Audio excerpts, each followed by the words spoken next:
to part 2 of Banshee swapping the Grom. So behind me I have a whole bunch of goodies, including these carbon fiber fairings as promised. I mean, super beautiful weave on these, and these were made in the USA. Really beautiful. I can't wait to put those on. Huge shout out to BP Racing for providing me with a stroked out Banshee. This is a 7mm. I chose to be relatively conservative so I can still have the perfect street ability, daily drivability, and not have to mix alcohol or anything like that. These things should be in the 100 horsepower very easily, and you don't need much more than that on a Grom. Well, we'll have to see how it handles. So I'm only gonna install this once I know there are no kinks and everything is dialed. But with that being said, guys, let's go ahead and get right to the episode. So it's time to mount the Banshee engine to the subframe I built in episode 1. I have to make sure that this engine is totally removable, and that's pretty hard to do. But here I'm going to drill some holes into the frame so I can have some bolts and tabs to hold the engine securely. Now guys, I have to apologize. I did say this build was going to take me 1 week to finish, but it did not take me a week to finish. There were so many challenges I had to overcome.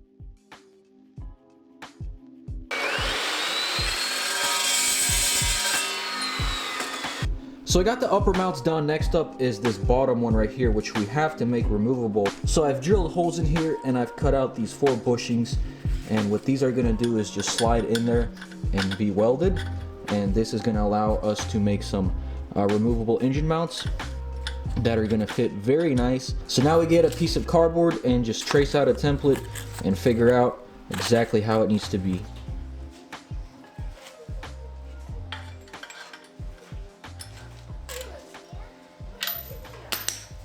Now, I've seen some pretty hilarious comments in all my years of doing YouTube, so I thought I'd speak up on that. Someone said, "Don't weld near the tire, it'll blow up." I've also seen a few comments of people wanting me to block out the welding on camera, but little did they know UV light does not transfer through your iPhone screen or computer screen.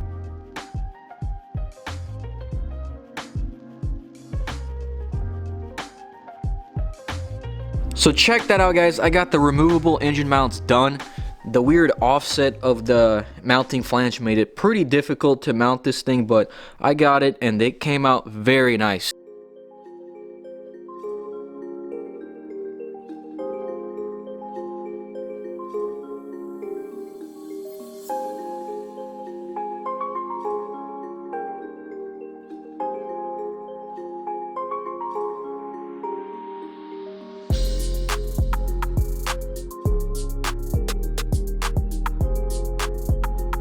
So with the engine mounted, that's the hardest challenge out the way, but there's still a few more challenges, like where to fit the radiator and the pipes. So I have this CBR 350 radiator.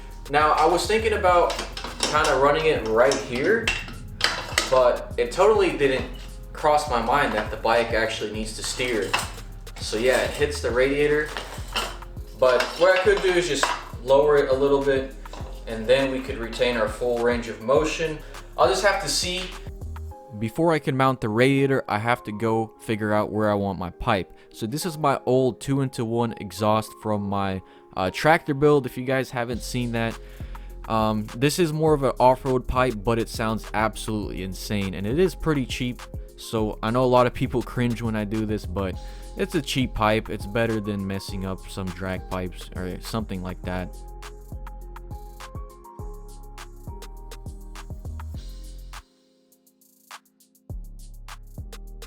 So now we just got to connect the puzzle pieces and weld it. I really want to run the exhaust under the bike so it's kind of hidden. I don't know if it's going to be possible though, we'll see.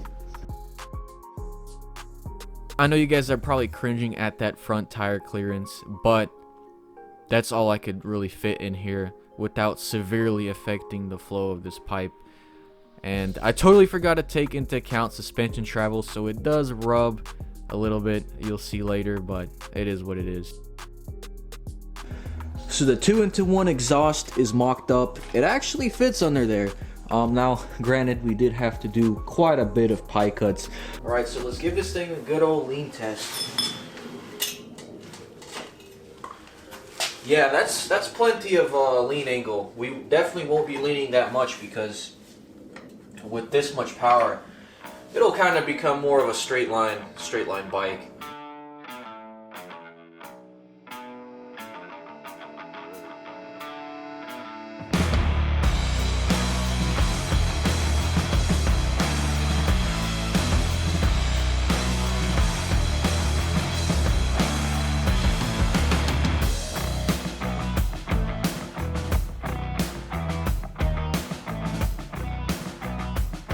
Alright guys, so I got our pipes done. Next up is going to be the placement of this radiator. So as you can see, the filler neck is lower than the head, which means that there's potential that air could get trapped in here and we could have all kinds of overheating problems.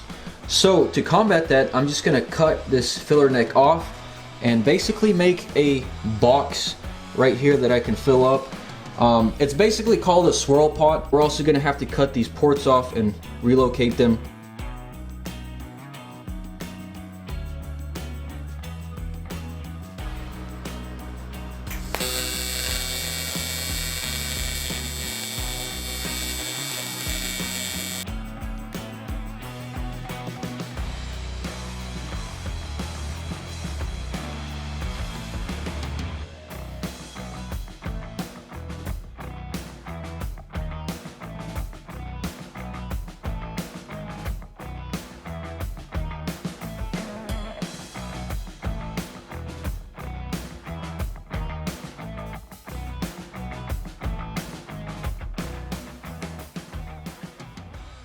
Well guys, I made a big boo-boo welding this radiator.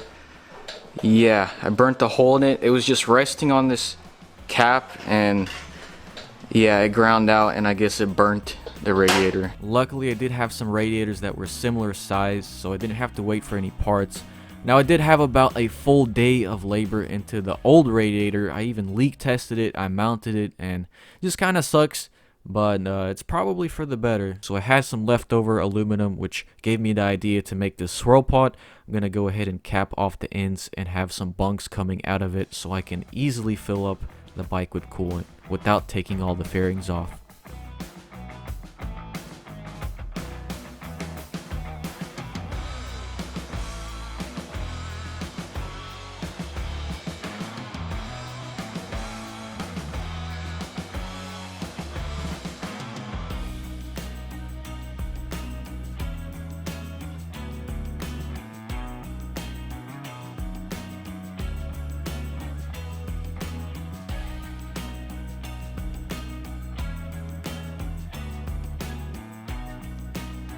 So here's the swirl pot, and basically water is going to go from here to the top of this. It's going to spin and just relieve the whole coolant of air. There's going to be a filler neck like coming out right here so I can easily fill it up, and this will go into the radiator. It'll cool down and then go into the head.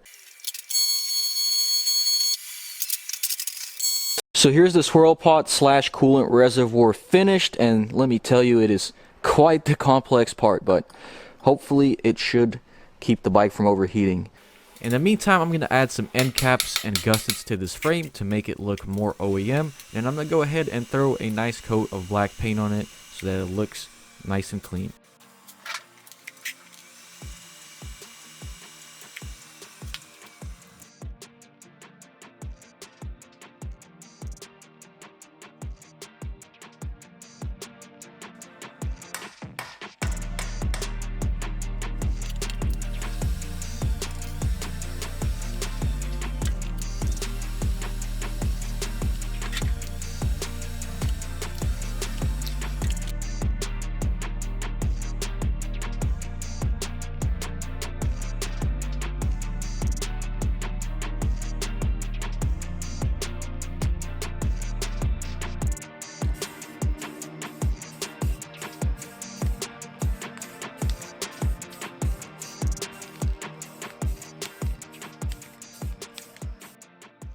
So I'm assembling the engine together, and this is our billet head that came with the engine, and I don't have the correct size O-rings for it, so what I'm gonna do in a pinch is just cut this O-ring off and then super glue it back together.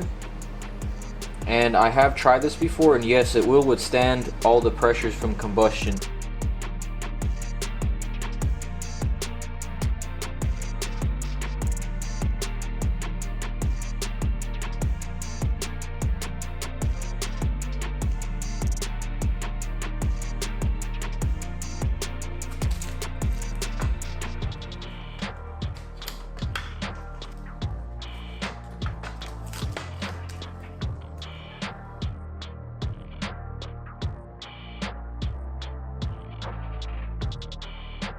Alright guys, so I'm starting to finalize everything. I got the engine mounted and I'm realizing now that the carbs are not going to fit. I mean, it's possible that I could squeeze them in there, but yeah, the way it's looking, they just won't fit. I have to offset them kind of out of the frame. And then we also gotta mount our radiator, which if you guys didn't see, I messed the old one up. Not only that, we have to relocate the rear brake because of this giant thing. And then we also have to weld on a shifter. So we gotta do all this by tonight. Alright guys, so I had to weld some spigots onto these cheap Chinese carbs so it'll clear the frame. For how cheap this metal was, it did weld up pretty good. So I'm gonna go ahead and mount these on and hopefully they won't affect like anything major. And there they go. See, I had to kind of offset them, point them that way. So there you go guys, the carbs are installed. I don't like how the choke is gonna be inaccessible, but whatever, it is what it is.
Alright guys, so we have no overheating issues and the jetting seems to be pretty good, but it is wet outside and the bike is just spinning and we are kind of battling some internal transmission issues.